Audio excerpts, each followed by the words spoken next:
Hey, everybody, welcome back. This is week 13, and the plan for this video, which should be fairly brief, is to help you connect the dots. So, right now, it's as you see on the top of my screen, Monday at 2:41 p.m. And so, I have looked at and given feedback on the results sections that were either accessible or turned in. A couple of those were missing. And then I want to remind you that the discussion and conclusion section is due at the end of this week, start of next week, whatever you want to think of that as, on Sunday. So make sure that you are continuing to work on those things. And then what you'll see, and I'm just going to scoot back up here really quick to the top, is that we're going to do exactly what we're talking about now. So we are currently week 13 here. Um, and this is when your discussion and conclusion will be due. We drop that down.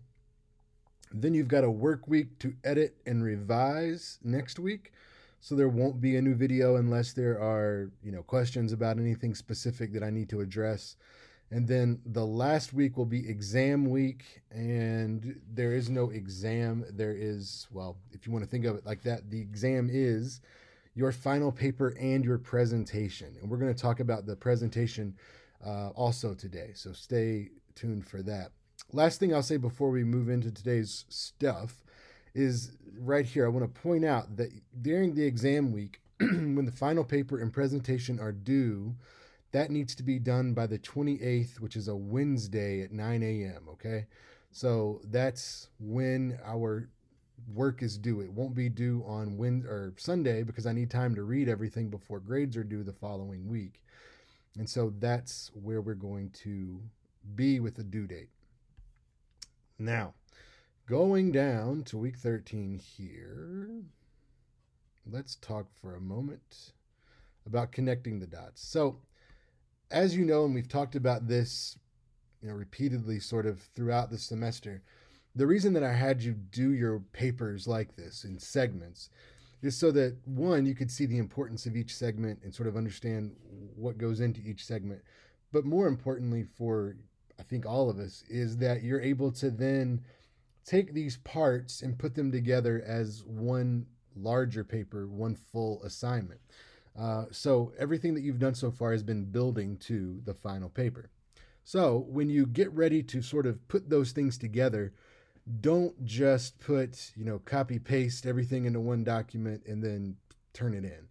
Make sure that you're going through and reading your paper a couple of times, one for grammar and spelling and anything that seems awkward to you, one time to make sure that you do all of the edits that I've recommended that you do, and then one time to make sure that things flow really well. Now, I don't like it when people come to places like the Speech Lab and they say, I need help with my flow. I'm like, all right, so are you going to get a haircut or are you going to freestyle for us? Like, that's what I think of when I think flow. But for this, what it means is that one section will sort of connect to the next one as seamlessly as possible.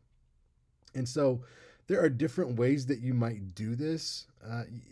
To me, the easiest thing is to always think about how it would sound when it's said or read in someone's mind. That's how I would write it, and that's how I would say it as I'm delivering the presentation. So these are sort of, killing two birds with one stone here. So, what I like to imagine is the news. Now, stick with me on this for just a second. Think of the local news, not CNN or anything like that, but your 6 o'clock news where you have the news, the weather, and then the sports. So think about the handoff that the anchors do between the weather desk and the sports desk. Okay, so it wouldn't just be one person doing the weather and say, okay, so that's the forecast for this week. It shouldn't be too bad out there. Hi, I'm Carl, and today I'm going to tell you about sports in our area. Like, it doesn't happen that way. The people interact just like the sections should interact. And so, what you'd more likely see is that the weather person saying something like, so it looks like it will be a beautiful weekend out there in Grand Rapids, and it would be a good time to get outside and enjoy that weather. Don't we have some ball games coming up this weekend, John? That's right, Amber. We do. We've got the Whitecaps out on the field so they just transition it over by talking about how one thing might impact the next. And that's what you should think of too. When you do your lit review, you're going to end with your research questions or hypotheses. And with those, you can just move right to your discussion. I'm sorry, your method section, where you could just write. I mean, this is how I would write it. Would be, now that I've established the questions that I need to ask and answer in this study, I will explain how I will go about answering those questions first, and then I'll walk through what I'm going to do. It's always nice also to put a preview in the beginning, the opening paragraph of each section. So what I might suggest then is to say what I will do. First, I'll talk about the survey. Second, I will talk about the participants. And third, I'll talk about the other thing that I did. So to begin, and then the next paragraph, right? First, here's the survey. Here's a paragraph on that. Next, here's the participants. Here's a paragraph on that. It doesn't have to be exactly like that, but it's the idea, right? So you're going to preview it in each section, and then you're going to tell us about it. Now, as you notice here, qualitative and quantitative work will be a little different. And there's no hard and fast rules that say it has to be like this because it is this type of work. But if you're using a qualitative approach, chances are that your work is already more narrative. So you're using I. That's fine. You can talk about I did this, I did that. When they talk to me, that kind of stuff's fine. For quantitative, you shouldn't use that sort of language. So you won't use I. You would say the participant reported that if they said something to you. That's how you would phrase it. And so you can see some examples here, or at least one of each, where I've got the different transitions and what they might sound like. So again, with qualitative, it sounds much more conversational. So clearly the findings from this study are important. This is moving into your discussion section. The question is, who needs to know this? Well, while this information has a place in a variety of people's lives, it is important to know how these findings can do the most good. Like me, you may be surprised to find out exactly why this study matters to those around you. Fine, you, me, all that's good. But in a quantitative paper, it's basically the same stuff, it's just said in a very different way. Clearly, these findings are statistically significant, and a clear difference was seen between dogs and cats. Next, the practical significance of these results are explored and applied in both general and specific ways. Bam. Now you're moving on to your methods or your discussion section.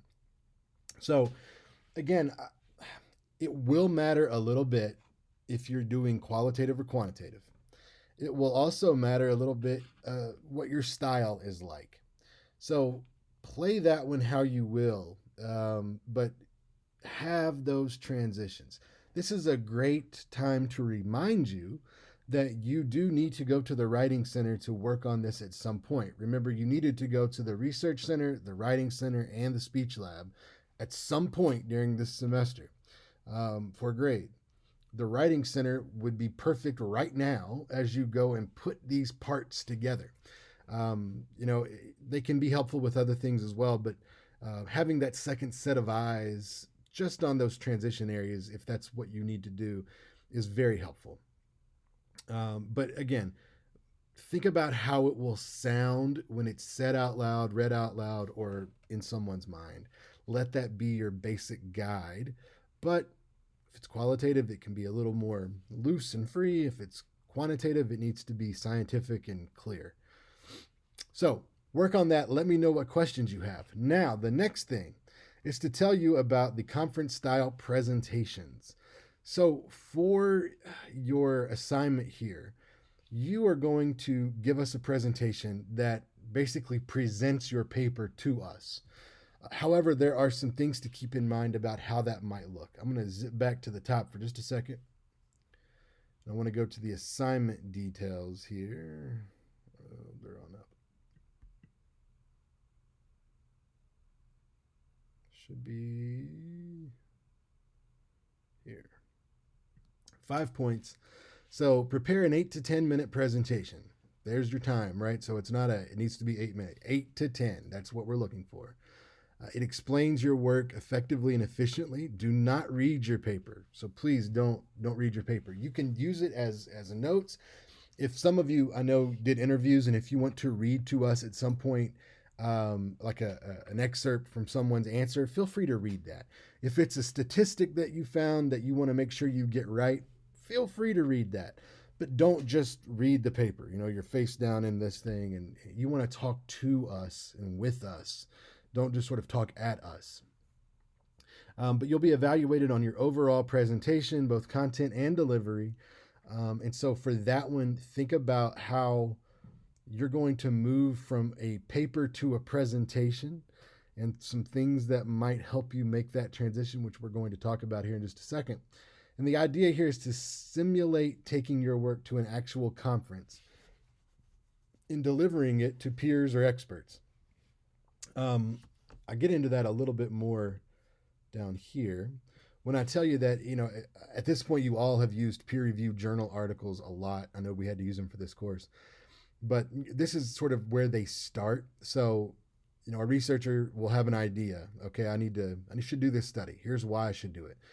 Here's why it matters. Here's how I'm going to do it. Great. So they go and do it. Then they'll take it to a conference. And at the conference, they will present it to other experts and get their feedback, their opinions. And then they'll turn that paper that they came up with, that sort of report, into an article that they'll submit to a journal that usually gets sent back, and you get a revise, resubmit, or rejection, and you can try over and over and over. This takes, anywhere from 6 months to X years, whatever. Really, it can take a long time. And that's why we trust those so much. And so I want you to think about your presentation as that first step in this process. So what you'll be doing here is getting that feedback. You can do with it what you want. If you're going to go on to grad school or whatever, you want to revise your work, you can do that. But really, this is the way that most people will consume your information. And what I mean is, if you write a 15, 20 page paper and put that into an article, only people who subscribe to that journal will read that, or people who search and then find it somehow, in the thousands of articles that are out there. But really, when you think about reading 15 to 20 pages and really processing it, that takes some time. But when you can just deliver it in 8 to 10 minutes and get the same basic info, that's much more palatable for a lot of people. And so that's something that you want to consider.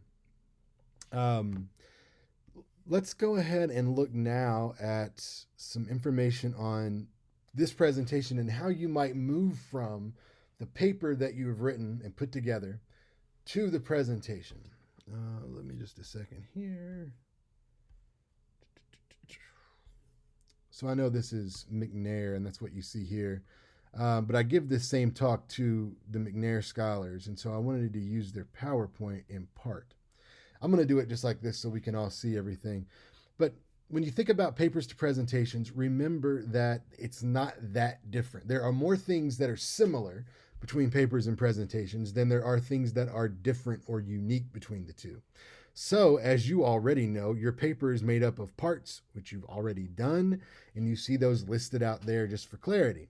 Well, when you think about the audience that you're going to be speaking to, in this case, it is your peers in the class and me, there's some questions that you should ask yourself that will help you move from the paper to the presentation. Because listen, don't try to include the entire paper in an 8-minute presentation. It won't work really well at all.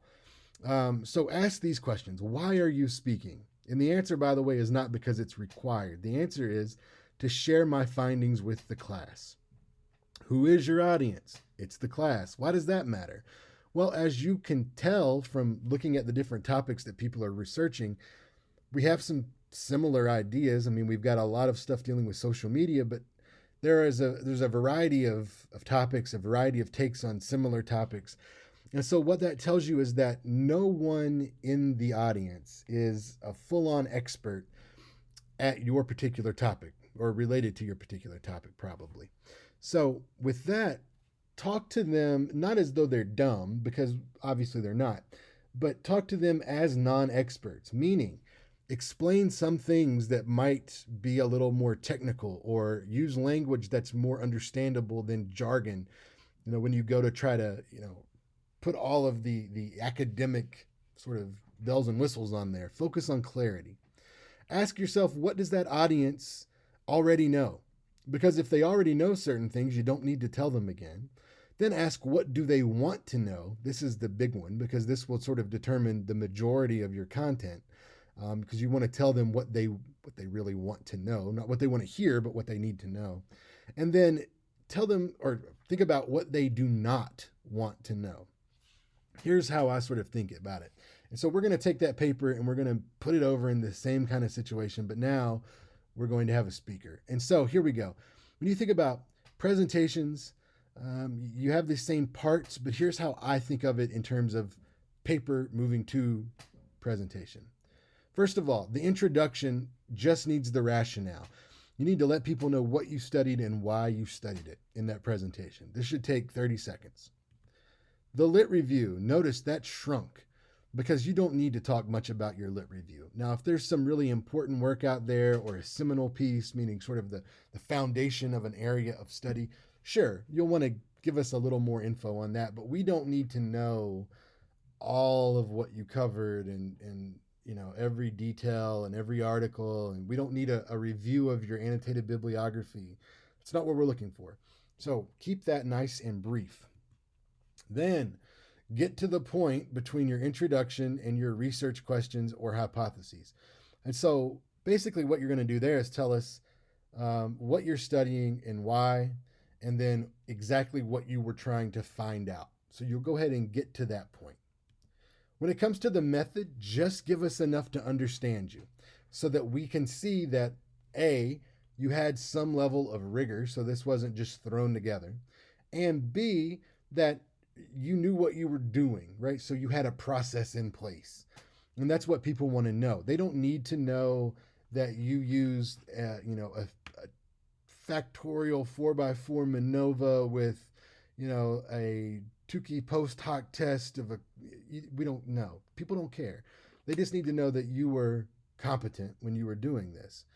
If you did qualitative, it's the exact same thing here. You just need to tell us, okay, I conducted interviews with people who were from this group.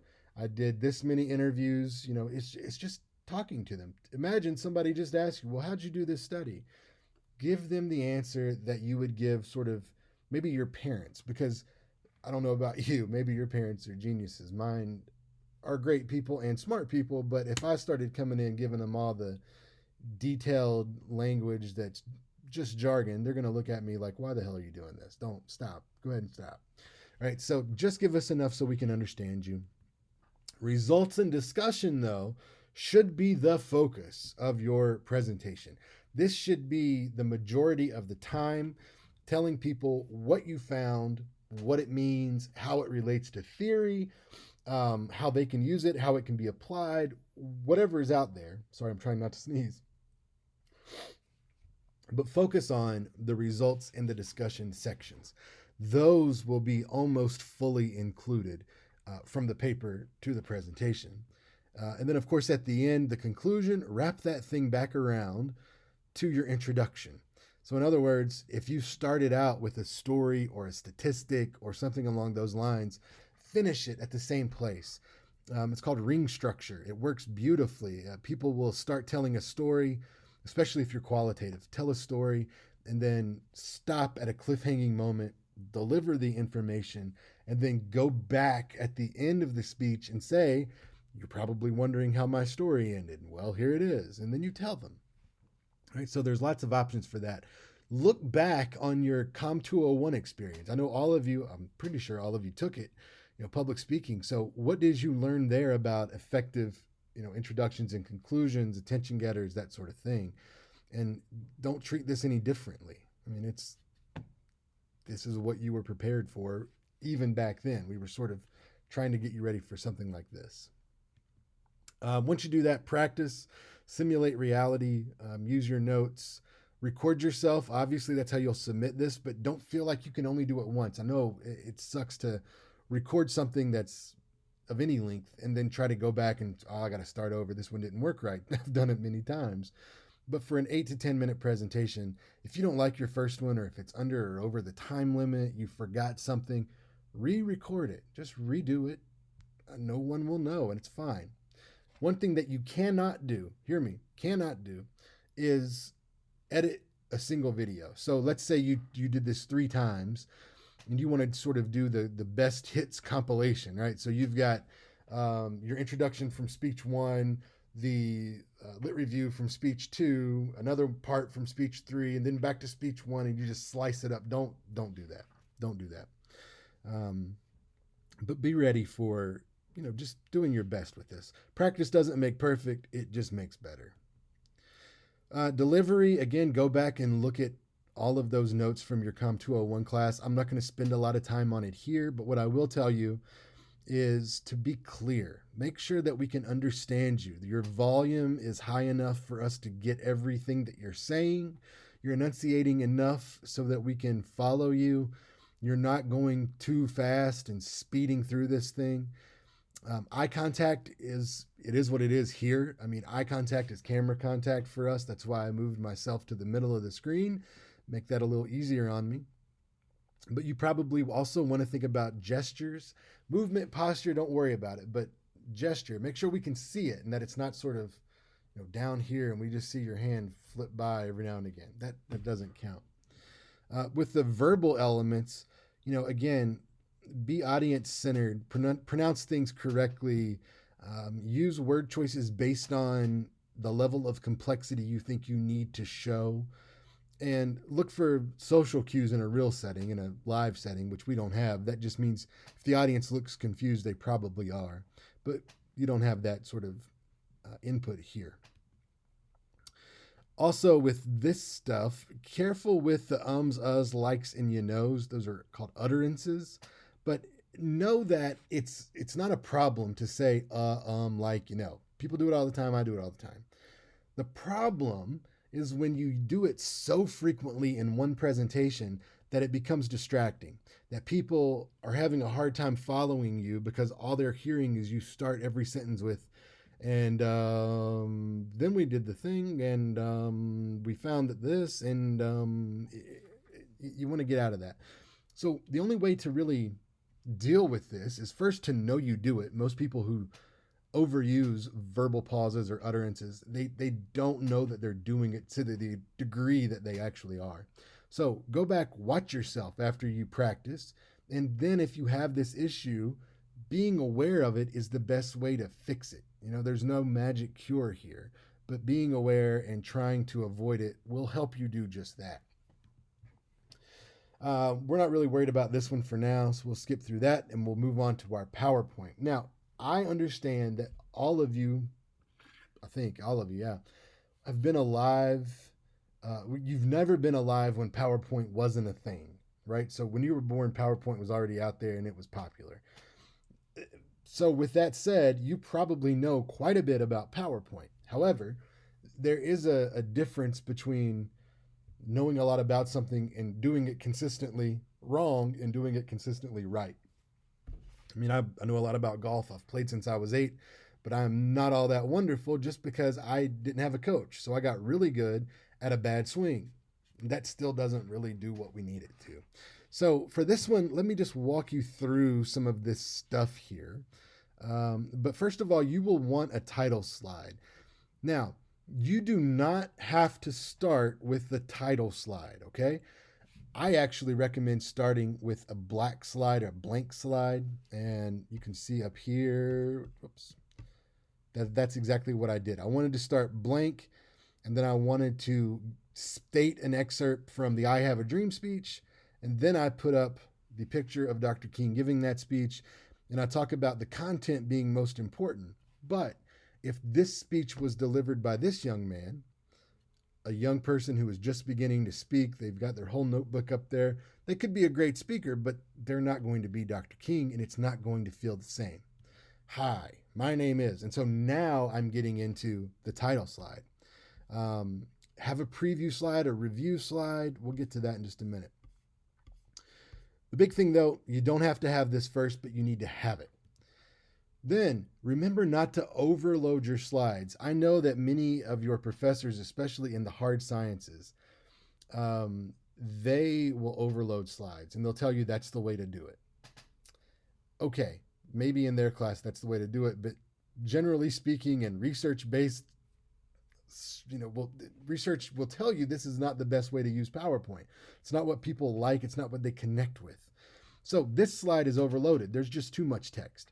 When humans see this much text on a screen, they do one of two things. One, they shut off. Oh, too much. Nope, can't look at that. Or two, they just start reading it because we're like German shepherds to squirrels or humans and words. Like, oh, words I can read, and then we want to start doing it normally. So if you do this, you risk losing your audience one of those two ways, and you don't want that. You want them focused on you. So this is the same stuff. It's just in a very summarized form. And what it requires is that you, as the speaker, fill in the gaps. You can say all of this, but you don't need to put it on the screen. Then we don't need you if you do, right? We can read that. You can just stand up there and point at a slide and look around. Good. All right, change the slide. That's not presenting. So limit those words. This still is a pretty bad slide. I mean, we can spread things out, and that will be helpful. But think about your slide here. If you can see the mouse, as it being in quadrants. So put a line right in the center, and then right in the horizontal center or middle, if you will. And you'll see that we've got 2 quadrants covered, but these other 2 are pretty barren. So let's put something in those. Now, again, if you wanted to, you could like put it perfectly in the middle there so that it covered both quadrants if you wanted to. That's actually the center line. And that's fine. But, the thing here to remember is that pictures can say a lot more than your words on your screen can, but use them appropriately. So don't just go and find any old picture and throw it up there.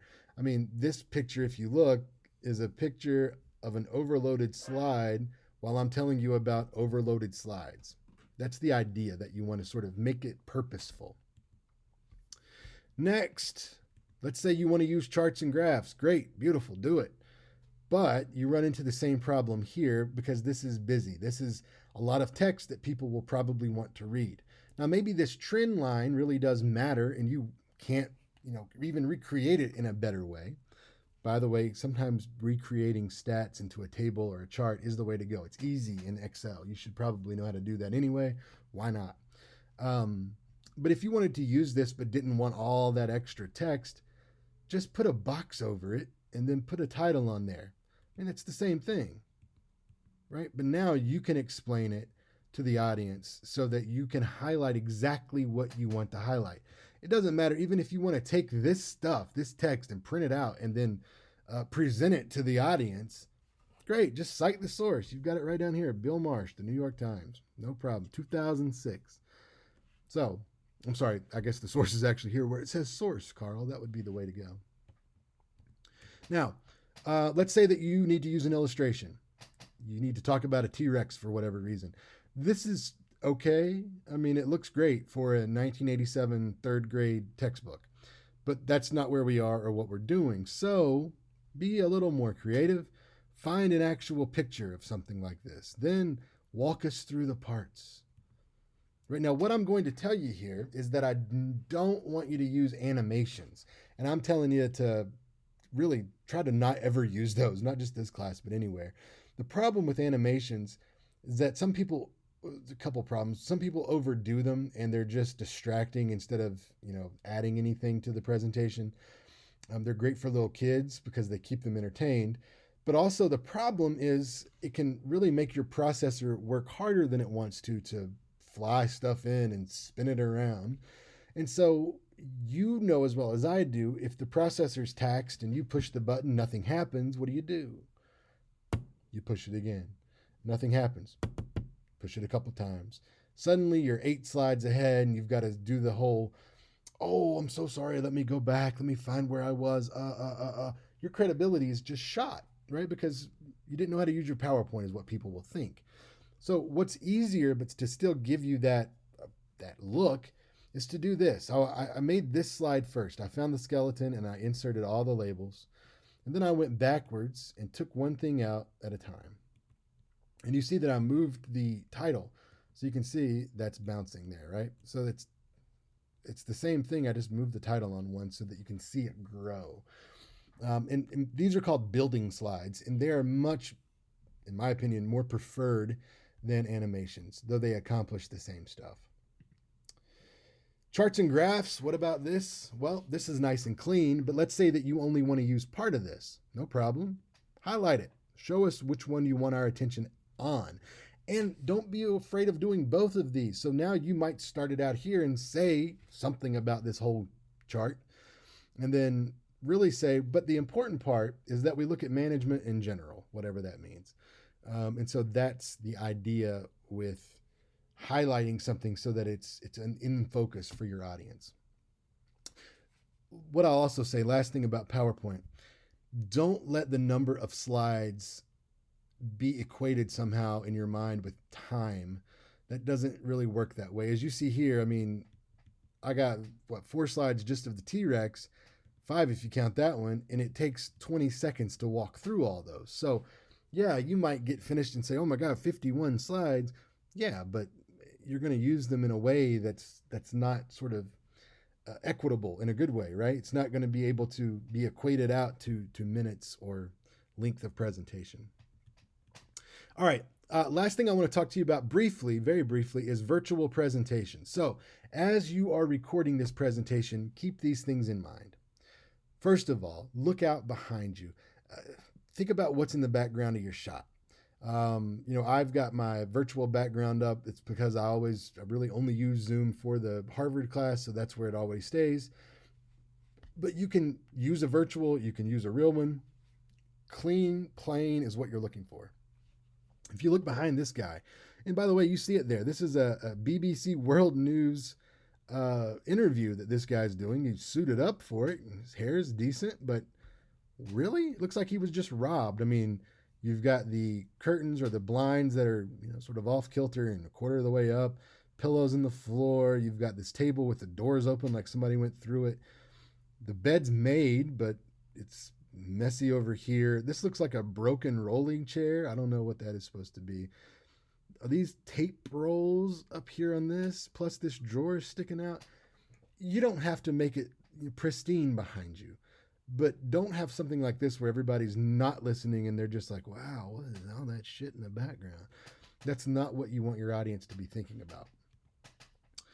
Similarly, thinking about your lighting. Right now, to do mine, I have it's like a garage clip-on light that I use. I looked at buying those circle lights, the ring lights, that a lot of the social media darlings use, but why would I pay that when I can go to True Value and buy one of these with the light bulb for $9? It's what I'm going for. But have the light in front of you. When the light's behind you, it makes it very hard to see because you sort of cast your own shadow over your face. Framing. Keep in mind that we need to see you as head-on as possible. We don't want you sort of looking down on us like this guy is. We also don't want you looking up at us, sort of here. We don't need to see up the nose. We also don't need this. Now, if anybody's going to get their face all in your business, maybe Leonardo DiCaprio is the one for this, but you generally don't want to do it. So make sure that you're thinking about getting yourself into frame in a way that balances things out. Now, I'm a little closer than this person is, but it's still fairly balanced. I guess I could get a little bit more right in the middle with my big bald head, but whatever works for you, just try to avoid being too close, too far away, too up, too down. You might need to just take out a shoebox like I do and put your computer on that so that it's level. And if it wasn't, I would be sort of looking down. And so that's helpful. Or if you got a chair that adjusts height, drop it or raise it, depending on your needs. Your face is going to be very important. You can look at this picture and see the guy with the polo shirt there is really listening. And we can tell that because of his engaged face. So we have different faces that do different things. But if you have a face that looks angry or perturbed when you're just concentrating, be aware of that and try to try to manage it. So I mean, you've got sort of these faces, and you don't want that. There's names for that I won't get into. You're familiar with them. Also, though, don't get caught in this sort of 1,000-yard stare, right, where you're just staring out into space. You want to make sure that you're making eye contact with your camera and that you look reasonably pleasant. Now, that doesn't mean if you're talking about something awful that you need to smile your way through it, but you also don't want to be standoffish in appearance. So I won't go through all this because that was for the other class. But what I will tell you, don't forget the speech lab. It's there for you. You need to go. You have to go for the grade. And so I recommend that you do that sooner rather than later. They can help you with turning the paper into a presentation, or they can help you with the actual presentation itself, or both. I mean, we've got it all there. So everything's virtual. You go to our website, gvsu.edu/speech lab, click on that picture that you see, and that will put you right into our Google Meet room where all the consultants are. Or you can go to gvsu.edu/bookit, BOOKIT, and that will be the scheduling system where you can set up an appointment and meet with someone later. All right, so the big review for us is that you need to think about putting the pieces of your paper together, that you want to make them as smooth as possible when they flow from one chunk to the next. You also want to make sure that you're letting us know that you are changing points and that there is a clear distinction, but that it makes sense to be there. Then think about your presentation via PowerPoint and the actual delivery. Look back over any notes that you may have left over from Com 201. And then, of course, the Speech Lab is there to help, as am I. So if at any point you have questions on any of this, let me know. Sooner is better. That way we have plenty of time to work out any little problems that might arise. Have a great week, and I will see you next time.